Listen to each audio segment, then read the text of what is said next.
Herkese merhaba arkadaşlar, kanalımıza hoş geldiniz. Gübsü Özay'ın doğum gününü Barış Arduç böyle kutladı. Barış Arduç eşi Gübsü Özay'ın 41. doğum gününü sosyal medya üzerinden romantik bir paylaşım yaparak kutladı. Gübsü Özay'ın 41. yaşına girmesiyle birlikte keyifli bir doğum günü kutlaması gerçekleştirildi.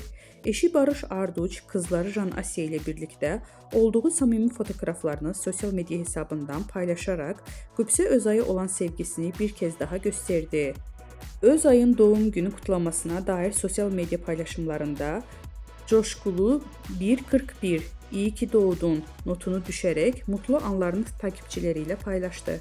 Bu güzel aile anlarını sosyal medya üzerinden büyük bir yankı uyandırırken Barış Arduç Gübsü Özay çiftinin mutluluğu gözleri önünde sergiledi.